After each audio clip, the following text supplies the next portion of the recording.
নমস্কার, সকলকে আমার আন্তরিক শুভেচ্ছা অভিনন্দন ভালোবাসা রইল। আপনারা দেখছেন অ্যাস্ট্রোলজার ডক্টর গৌতম শাস্ত্রীর ইউটিউব চ্যানেল।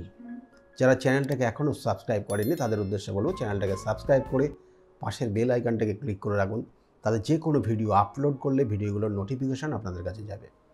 যাই হোক, আজকে প্রথম অবস্থায় যে আলোচনার মধ্যে আমরা এসছি সেটা হচ্ছে সিংহ রাশির যারা জাতক জাতিকারা রয়েছেন, এই 2024-এর এপ্রিল মাসটা কেমন আপনার যেতে পারে। কারণ সিংহ রাশির জাতক জাতিকারা সময়টা কিন্তু কখনো ভালো হচ্ছে, কখনো খারাপ হচ্ছে। সময় খুব যে খারাপ যাবে, খুব ভালো যাবে এটা না, অর্থাৎ মানে সেই মিশিয়ে চলছে ভালো মন্দ। কখনো খুব পরিস্থিতি খুব ভয়ানকের দিকে যাচ্ছে, কখনো আবার ঠিক জায়গায় আসছে। এখানেও হচ্ছে, কি কারণে হচ্ছে, এই এপ্রিল মাসটা কতটা অশুভ হবে, কতটা শুভ হবে, কোনো শুভ স্কোপ আসবে কিনা আপনার জীবনে, এটা নিয়ে আজকের আলোচনা থাকবে। প্রথম অবস্থায় বলবো যে সিংহ রাশির জাতক জাতিকারা সিংহের মতো, অর্থাৎ আমরা বলি না এক একটা রাশির একটা একটা কানেকশান থাকে, এরা কিন্তু নো ডাউট মানে সবসময় রাজা হয়েই বসতে থাকতে চায়, সবসময় এরা সর্বা হয়ে থাকতে চায়। কিন্তু এদের মধ্যে রাগ রয়েছে, জেদ রয়েছে, কিন্তু এই রাগটা সবসময় প্রকাশ করে না। ঠান্ডা মাথার মানুষ থাকে, কিন্তু রেগে গেলে অস্থির হয়ে যায়। সিংহ রাশির জাতক জাতিকারা এরা স্ট্যান্ডার্ড পছন্দ করে, অর্থাৎ ওই যে রাজার মতো থাকতে পছন্দ করে। এবং এদের মধ্যে যে প্রবণতাগুলো থাকে, ভালো মানুষের সঙ্গে মিশবো, ভালো জায়গায় থাকবো, ভালো কিছু ব্যবহার করব।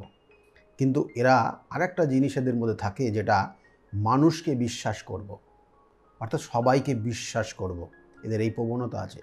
কিন্তু কোনো কারোর দ্বারা প্রতারিত হলে পরে তার ছায়া পর্যন্ত মাড়ায় না। এটা সিংহ রাশির জাতক জাতিকাদের কিন্তু বেসিক ক্যারেক্টার। কিন্তু আজকে যেমন আলোচনা করছি যে সিংহ রাশির জাতক জাতিকাদের এপ্রিল মাসটা কেমন যাবে।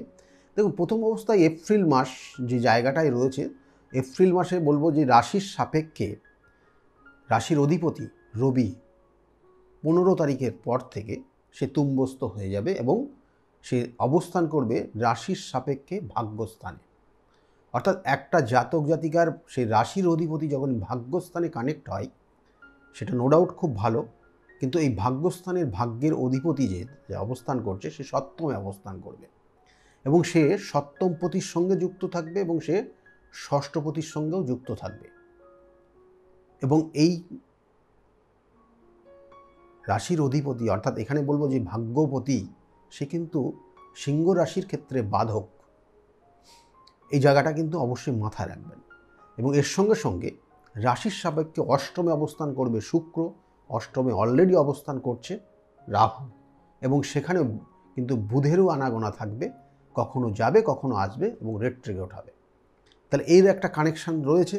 এবং তার সঙ্গে সঙ্গে বৃহস্পতি, অর্থাৎ এই রাশির সাপেক্ষে পঞ্চমপতি এবং রাশির সাপেক্ষে অষ্টমপতি নবমে গিয়ে অবস্থান করছে, সেই ভাগ্যস্থানেই অবস্থান করছে। তাহলে ভাগ্যস্থানে রাশির অধিপতিও কানেক্টেড হবে।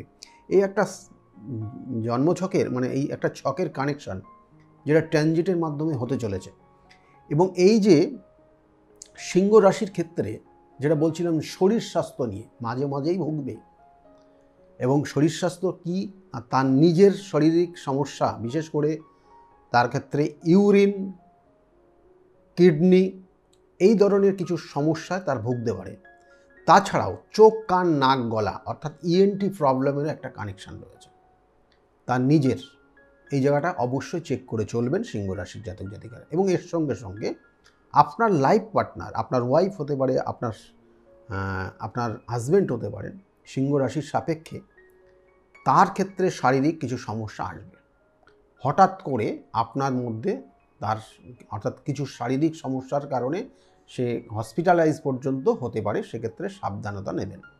এবং তার রাস্তাঘাটে চলাচলের ক্ষেত্রে কোনো দুর্ঘটনার পর্যন্ত যোগ আছে, কিন্তু একটু সাবধানে দেখে শুনে চলতে বলবেন। এবং আপনার লাইফ পার্টনারের হঠাৎ করে রেগে গিয়ে ভুল সিদ্ধান্ত পর্যন্ত নিতে পারে, সেক্ষেত্রেও কিন্তু নিজেরা একটু চেক করে চলবেন। এটা সিংহ রাশির জাতক জাতিকাদের বললাম। এবং সিংহ রাশির তার সঙ্গে সঙ্গে মায়ের শরীর স্বাস্থ্যের দিকে অবশ্যই নজর দিন। মায়ের শরীর স্বাস্থ্যের ক্ষেত্রে একটু সমস্যা, এবং বাবার শরীর স্বাস্থ্য কিন্তু খারাপ চলছে কিন্তু খুব খারাপ না, তবু একটু দেখে শুনে রাখলে ভালো হবে। এটা বললাম শরীর স্বাস্থ্য নিয়ে। এবং এরপরে হচ্ছে আর্থিক জায়গা। অর্থ আসবে, অর্থ কিছু জায়গা রয়েছে, কিন্তু অর্থ আসবে কিন্তু হাতে রাখতে পারবেন না, খরচটাও হবে। যারা ব্যবসা বাণিজ্য করছেন, ব্যবসার ক্ষেত্রে বিশেষ করে কোনো টেকনিক্যাল লাইনে যারা আছেন, টেকনিক্যাল সাপোর্টিং কোনো বিজনেস করছেন বা আপনি কর্ম করছেন, তাদের ক্ষেত্রে এপ্রিল মাসে প্রমোশনের জায়গা রয়েছে, খুব ভালো একটা কানেকশান রয়েছে। দায়িত্ব বৃদ্ধি পাবে আপনার, এবং দায়িত্ব বৃদ্ধি পাবে এবং সেই সঙ্গে স্যালারিও বৃদ্ধি পাবে। ব্যবসার ক্ষেত্রেও জানবেন যে ব্যবসার জায়গা আপনার নো ডাউট খুব ভালো রয়েছে, কিন্তু কিছু কিছু ক্ষেত্রে অর্থ আটকে যেতে পারে। অর্থ আপনি যে হারে আপনি পাওয়া উচিত সেটা আপনি পাবেন না, হয়তো ডিউজ হয়ে যাবে, কোথাও আটকে যাবে, এরকম জায়গা কিন্তু এপ্রিল মাস পর্যন্ত থাকবে আপনার। সেক্ষেত্রে সতর্কভাবে চলবেন। এবং এর সঙ্গে সঙ্গে বলবো, সিংহ রাশির জাতক জাতিকাদের যারা চাকরির জন্য চেষ্টা করছেন, তাদের ক্ষেত্রেও কিন্তু এই সময়টা খুব শুভ। কারণ এখানে বলবো অষ্টমপতির সঙ্গে নবমপতির কানেকশান রয়েছে, এবং এই অষ্টমপতি অর্থাৎ অষ্টম স্থানে কিন্তু দশমপতির কানেকশান রয়েছে। অর্থাৎ এখানে আমরা বলি যে দশমের একাদশ অষ্টম স্থান, এবং সেই জন্য বললাম সেই দশমপতি অষ্টমে অবস্থান করা এটা একটা শুভ কানেকশান। এবং এটার জন্য আপনার কর্মক্ষেত্রের পরিধি বৃদ্ধি পাবে, যেমন বললাম যারা চাকরি করছেন তাদের কর্মক্ষেত্রের পরিবর্তন হতে পারে, সেটাও বললাম। এবং তার সঙ্গে সঙ্গে যারা চাকরির জন্য চেষ্টা করছেন তাদের নতুন কোনো চাকরির কিন্তু যোগ রয়েছে। চেষ্টা করতে হবে, অবশ্যই চেষ্টা করলে সেই ক্ষেত্রে সুফল আপনি অবশ্যই পাবেন। এবং এর সঙ্গে সঙ্গে বলবো সিংহ রাশির জাতক জাতিকাদের দাম্পত্য জীবনের ক্ষেত্রে বিশেষ করে খুব গুরুত্বপূর্ণ একটা পয়েন্ট রয়েছে। সিংহ রাশির দাম্পত্য জীবনের কিছু অশান্তির জায়গা রয়েছে, অকারণে অশান্তির মধ্যে পড়তে পারেন। কোনো কোনো সময় দেখবেন যে আপনার কোনো কিছুই আর ভালো লাগছে না, এইরকম জায়গা কিন্তু তৈরি হতে পারে সিংহ রাশির জাতক জাতিকাদের। সেক্ষেত্রে অবশ্যই সাবধানতা এবং নিজেকে সেইভাবে কন্ট্রোল করে চলার চেষ্টা করুন। এবং আপনার লাইফ পার্টনার সে কিন্তু মাঝে মধ্যেই অসুস্থ হয়ে যাবে, সেটার জন্য কিন্তু অবশ্যই দেখবেন। যারা স্টুডেন্ট রয়েছে সিংহ রাশির জাতক জাতিকাদের ক্ষেত্রে, স্টুডেন্টদের ক্ষেত্রে খুব ভালো সময় রয়েছে। তারা একটু চেষ্টা করলেই কিন্তু ভালো ফল পাবে। এদের ক্ষেত্রে একটু অমনোযোগী হয়ে যাওয়া, একটু অলসতা হয়ে যাওয়ার কানেকশান রয়েছে, কিন্তু এটা কাটিয়ে উঠতে পারে যদি তার পরিবারের তাকে যদি একটু গাইড করে। সিংহ রাশির জাতক জাতিকাদের এই জায়গাটা একটু কিন্তু রয়েছে এপ্রিল মাস, এবং তার হায়ার স্টাডির যোগ রয়েছে। সিংহ রাশির জাতক জাতিকাদের হায়ার স্টাডি এবং পড়াশোনার জায়গা ভালো রয়েছে, রেজাল্টের ক্ষেত্রেও খুব ভালো হবে, এই জায়গাগুলো কিন্তু রয়েছে। এবং সিংহ রাশির জাতক জাতিকাদের আরেকটা খুব ভালো কানেকশান রয়েছে, জন্মস্থান থেকে অনেক দূরবর্তী জায়গায় শিক্ষা নেওয়ার জন্য, অর্থাৎ শিক্ষা অর্জনের জন্য তারা কিন্তু যেতে পারে। এটার একটা ভালো কানেকশান রয়েছে।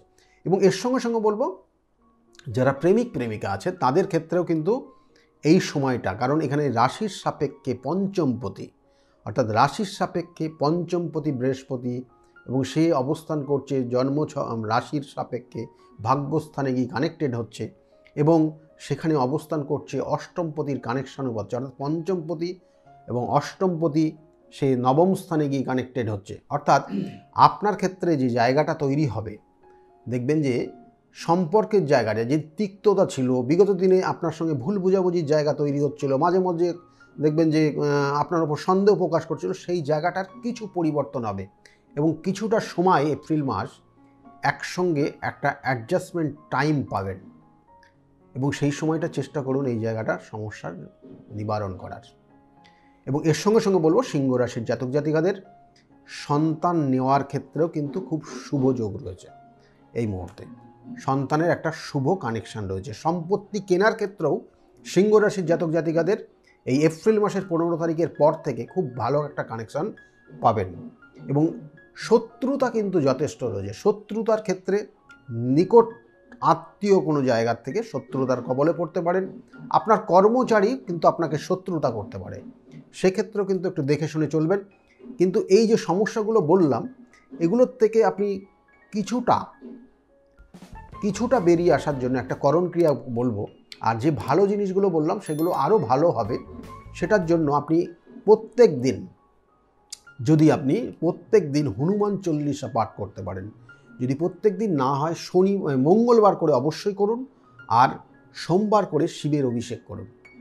এবং শিবের অভিষেক যখন করবেন অবশ্যই কাঁচা দুধ এবং সঙ্গে গঙ্গার জল এবং তার মধ্যে অল্প পরিমাণ চিনি মিশ্রণ করে আপনি, অর্থাৎ যেটা শর্করা বলা হয়, সেটা মিশ্রণ করে শিবের অভিষেক করুন। দেখবেন আস্তে আস্তে আপনার এই সমস্যার থেকে বেরিয়ে আসতে পারবেন। কিন্তু আমি বারবার বলি যে একটা জন্মছক তার 27টা নক্ষত্র, 12টা রাশি এবং 9টা গ্রহের সমন্বয় হয়। আপনার ক্ষেত্রে কি জায়গায় আছে, আপনার ক্ষেত্রে কেন সমস্যাগুলো হচ্ছে, আপনার ক্ষেত্রে চাকরিটা কেন পাচ্ছেন না, আপনার সন্তানের বিবাহের যোগ রয়েছে কিন্তু বিবাহটা হচ্ছে না কেন, কোথাও কি বন্ধন করে রাখা আছে, কোথাও কি কেউ ক্ষতি করে রেখেছে, কোথাও কি আপনার শারীরিক সমস্যা, আপনি ডাক্তারি পরামর্শ নিচ্ছেন তবুও কিন্তু কেন সারছে না, আপনার ঠিকমতো কি ট্রিটমেন্ট হচ্ছে না, না আপনাকে কেউ ক্ষতি করে রেখে আপনার এই আজকে শয্যাশায়ী করে রেখেছে। তার জন্য কিন্তু চাই সঠিক প্রতিকার প্রতিবিধান। আমি বারবার বলি যেগুলো সঠিক প্রতিকার প্রতিবিধান এবং গাইডলাইন আপনি যদি জীবনে পান, দেখবেন যে সত্যি করে আপনি আপনার জীবনের সাকসেসের লক্ষ্যে পৌঁছাতে পারছেন। যদি মনে করেন আমার সঙ্গে যোগাযোগ করবেন, তাহলে নিচের যে বুকিং নাম্বার রয়েছে ওই বুকিং নাম্বারে ফোন করে আপনি জানতে পারবেন আমি কোন চেম্বারে কখন কোন সময়ে বসি। সেই অনুযায়ী আপনি আমার সঙ্গে যোগাযোগ করতে পারেন। এবং সঙ্গে সঙ্গে বলবো যে আজকের যে বিষয় নিয়ে আলোচনা করলাম যদি ভালো লাগে তাহলে অবশ্যই লাইক এবং শেয়ার করতে ভুলবেন না। আর যারা এখনও চ্যানেলটাকে সাবস্ক্রাইব করেনি তাদের উদ্দেশ্যে বলবো চ্যানেলটাকে সাবস্ক্রাইব করে পাশের বেল আইকনটাকে ক্লিক করে রাখুন এবং সঙ্গে থাকুন। তাতে অনেক ভিডিও, আগামী দিনের অনেক টিপস আপনাদের জন্য উপহার দেব যেগুলো আপনাদের সত্যি করে কাজে লাগবে। আজকের মতো এই পর্যন্ত, সকলে ভালো থাকুন, নমস্কার।